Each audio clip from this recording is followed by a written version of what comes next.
Hello, ladies. I hope you're all doing well today. I have some good news to share with you and a few other things that might be beneficial. I hope that you get a little done while you listen. It might be short today because this is just a little good news snippet. And so, one of the things that I mentioned last time that I spoke with you is that you need time to rest, and rest is so important.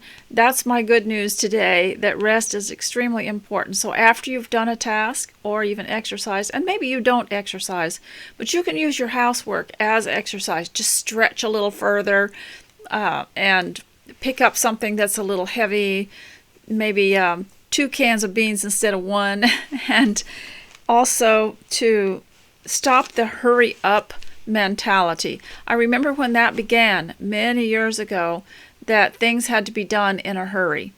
And whereas in the past we were not in a hurry, but the hurry up mentality for housekeeping didn't occur till late into the mid 60s. It was hurry up, and you could see on the ladies magazines the articles saying, how to get your house clean in 5 minutes, how to get out of the house in 5 minutes, how to get yourself dressed and your hair done in 5 minutes. And they'd have some expert come on and explain how to do that. But what it did was it took away a lot of the slow living small joys that made the whole of our lives. And you remember the little poem, little drops of water and little grains of sand make the mighty oceans of the pleasant land. If I can remember, the rest of it was so the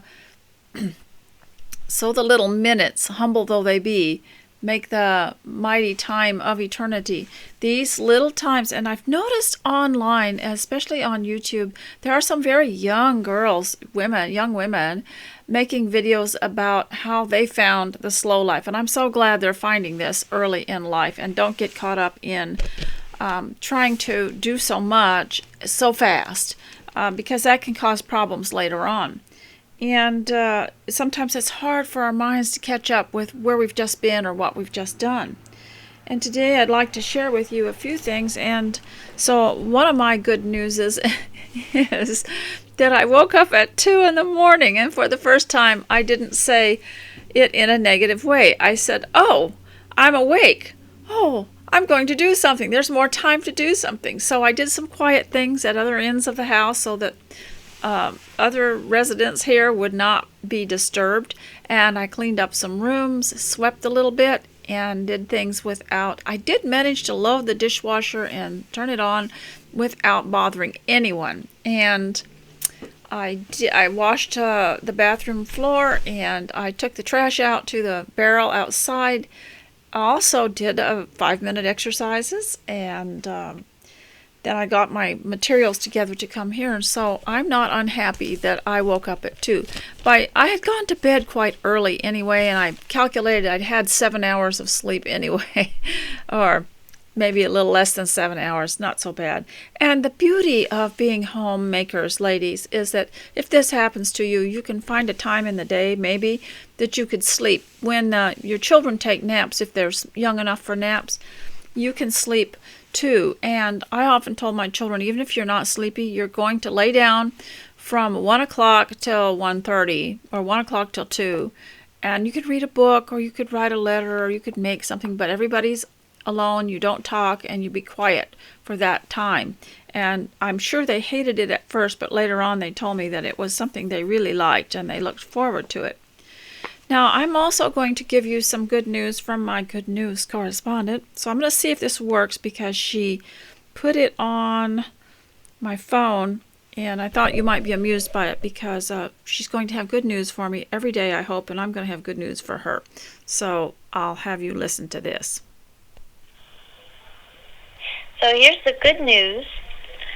We rescued a lizard out of a bucket of water we were collecting under the eave, and he was pretty big. He was still alive, and he was able to recover and walk away. The next thing is that we collected enough rainwater from a few showers to give us many dozens of gallons of water for our garden. So I would recommend everyone look into ways to collect rainwater from the roof. And I was late to garden this year, but I found a Craigslist ad of someone giving away pretty much a whole greenhouse operations worth of gardening pots for free. So I loaded up the back of my van with pots, big pots that you plant trees in, all the way to little pots you put seedlings in. There. Now, wasn't that nice? So I would encourage you, if you were in one of my Thrive classes, I would just encourage you to find someone to give a good news report to someone every day. If not, keep a journal and write a good news report in it. And someone asked me more about this taking a course business. Well, I got the idea because I noticed that people always were just a little more felt a little more refreshed if they took a course in something. Or you can learn a lot of things from books, but there's not the same kind of attention or discipline in it. And I know I had lots of books on different subjects, and I'd say, oh, that's a nice book. I'd read a little bit out of it and enjoy it, but I never took it as a course. Well, during this time when so many people are home, I suggested you make a course out of something. And if you don't want to use a book or something that you have already, a magazine, things that are in it that give you ideas of things to do, if you don't want to do that, then what I would suggest is you walk around your house with a notebook and write down things you'd like to do in each area or things that need to be done. It doesn't all have to be work, but some of it can be creative or things you'd like to change. Just write it all down and make a course for yourself so that every day you do something on your list. And but I would like to share with you, I have shared this with you before, and it is the how to draw, paint, and craft with your creative grandkids. Now, the thing that's off-putting is the title, and of course the cover's not very pretty, but you could cover this, and you could cover the title page, and if you're a teenager or you're a mother and not a grandmother, you could just cover this and title it Crafts and Creative Things to Draw and Paint and Craft. And because I think that's what would put off someone from learning from it, thinking this is for grandparents. No, I could have used this before the children were born, because I don't know how many times a child would come to me, one of my children would come to me, and they would say, can you make me a car? Can you draw me a house? Or can you tape me something to make a house? And there are drawing lessons, and there's lessons things you can do with boxes and things that you can do with paper plates. And so I'd really suggest, if you're looking for a course to take, I just love the idea of taking a course. You've got your dishes to do, and you've got your laundry to do, and the normal housekeeping, and all the meal preparation, and accumulating your supplies. But it's interesting, but it can get rather stultifying if it's the same thing. And you're not a machine. And we're not supposed to be doing the same drudge work over and over again without breaks. We're supposed to have some kind of variety in between. And our grandmothers used to sit down between tasks. After they finished the laundry, they'd sit down and they'd do their knitting, or they'd sit down and write a letter or read a letter, or just visit and rest, or look out the window, look at the scenery, and let their minds lie fallow for a little while. But as an interval, I think it would be nice to take something like this and a little notebook and make yourself a course out of this. And when you make your list of things to do, list the class you're taking.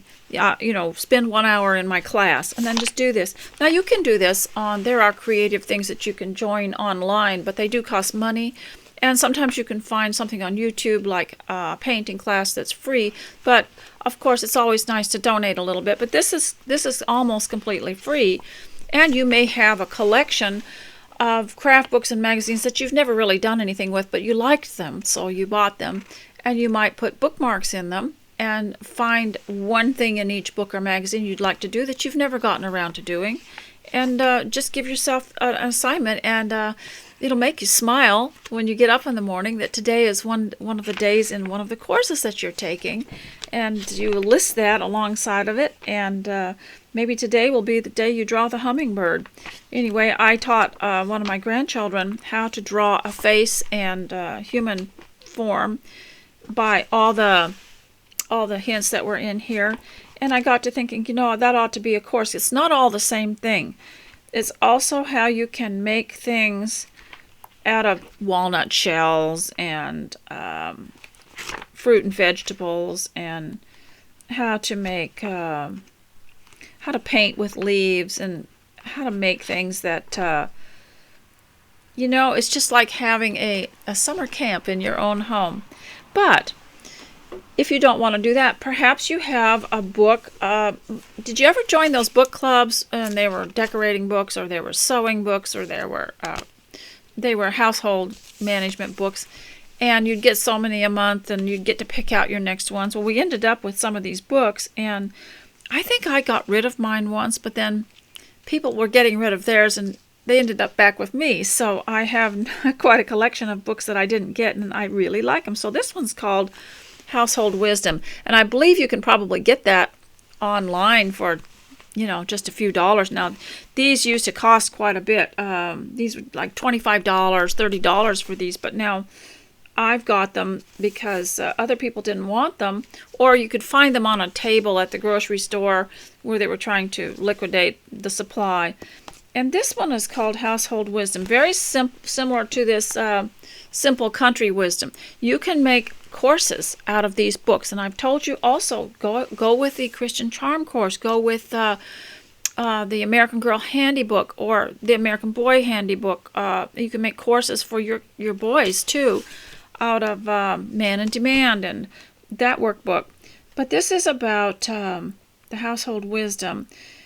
It's doing different things in your house that are creative, that you're not making things that are going to get in the way. You're learning how to do something. So it's not a matter of trying to accumulate things or trying to impress anybody, but just learning how to use ordinary things to give your house a nice homey touch.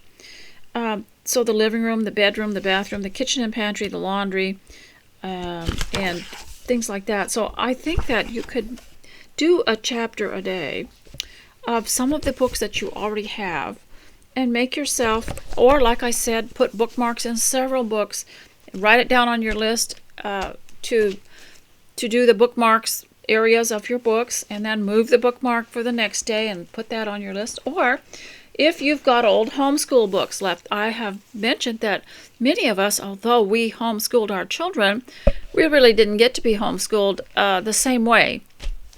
You can go see my children. They had time to dwell on things like this is the history of the world in Christian perspective. And they had time to really absorb it and read it. But I was busy making a life for them in the home, and making sure that they had nutritious food. And as they got older, they just wanted to read it by themselves. But I never really got to it. Sometimes they'd come in and read me a chapter of something. But maybe you'd be interested in this. For instance, it has the question here, what is a nation? Do you know what a nation is? Do you know what the definition of a nation is? And of course, it's with Christian perspective, and it shows how civilizations began from a Bible perspective, the first civilizations, and pictures, and clear up until inventions, and up into the modern era, although this is more ancient, I would say. But if you weren't interested, that would be fine. But let's say you just have a few things. Maybe you have a book of maps. Why not include that in your course to study a map, find out how to read a map, find out different things about maps. I actually like the actual paper maps better than I like what's on Google when you're traveling. And so that's just one of my suggestions. You could turn anything into, all you need to do is make yourself a workbook. Just some paper, and make yourself a workbook, and then check off what you've done, or record what you've done, and use these. I'm going through my books and finding them extremely useful, and I really like them better than the web because you can flip a page and flip it back without losing anything. It's always going to be there, and you can put bookmarks, real bookmarks in it. So ladies, I hope you got a few things done today. This has just been your good news 15 minutes, so I'll talk to you later. Bye.